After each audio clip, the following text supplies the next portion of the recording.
Benvenuto à tous dans ce nouvel épisode de décryptage. Alors aujourd'hui, on va bien entendu parler d'immobilier, mais aussi de Web 3. Le Web 3 est une nouvelle évolution attendue du Web.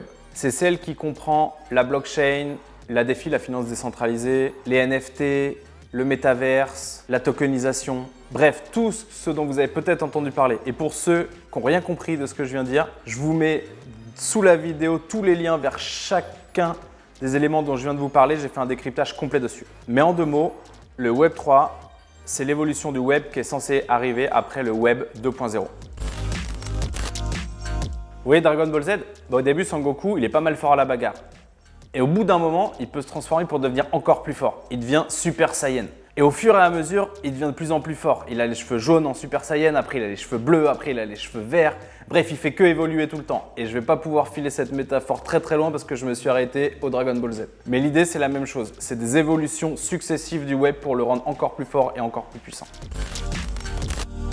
L'objectif est de donner plus de pouvoir aux citoyens. Avec le Web 1, la première version du web, les entreprises et quelques développeurs ont pu créer leur propre site web, des logiciels, des outils et partager leur savoir. Et il en est sorti des sociétés très puissantes, hégémoniques, comme Google. Avec le Web 2.0, tout le monde a pu participer à la création, notamment avec les commentaires pour commencer, mais ensuite avec l'arrivée des réseaux sociaux, où tout le monde pouvait communiquer et tout le monde est devenu plus ou moins son propre média. Il en a résulté des sociétés hégémoniques, encore une fois, comme Facebook et dernièrement TikTok. Avec le Web 3, l'objectif est de se passer des intermédiaires au maximum et potentiellement de remplacer ces sociétés hégémoniques, mais aussi les banques, les assurances et tous les organismes de contrôle. Alors des exemples, il y en a plein. Ce que je vous invite à faire, c'est de regarder dans chaque sous-groupe les exemples que je donne dans les NFT, dans la finance décentralisée, dans la blockchain pour que vous ayez une idée vraiment complète de tout ce qui est en train de se faire. Mais un exemple que tout le monde connaît, c'est qu'aujourd'hui, on est déjà capable d'acheter des biens immobiliers avec des bitcoins ou avec des ethers qui sont des crypto-monnaies et les crypto-monnaies sont une des composantes du Web 3. Pour vous donner d'autres exemples, aujourd'hui, il y a des pays entiers qui valident l'ensemble de la propriété immobilière, l'ensemble des cadastres directement sur la blockchain. On a des marchés immobiliers totalement dans le métaverse. Les métaverses ont créé un nouvel Eldorado de l'immobilier. Il existe aussi des crédits immobiliers entre particuliers dans la finance décentralisée et des exemples comme ça, je pourrais vraiment vous en donner à l'appel.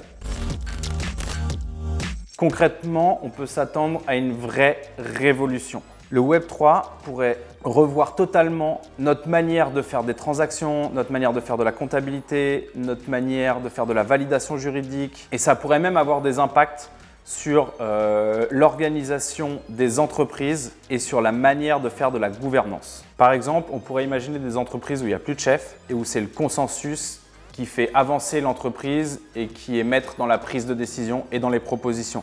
On peut imaginer la même chose à l'échelle de pays ou aussi à l'échelle d'outils ou de logiciels qui pourraient appartenir à tous les utilisateurs pour pouvoir faire évoluer le logiciel, choisir dans quel endroit investir et ainsi de suite. Bref, j'explique vraiment tout ça dans un article super complet sur le Web 3 que je vous mets en commentaire pour ceux qui veulent creuser le sujet, qui sont très intéressés sur les choses qu'on pourrait imaginer pour l'immobilier de demain. J'espère que j'ai été clair, que je vous ai appris des choses.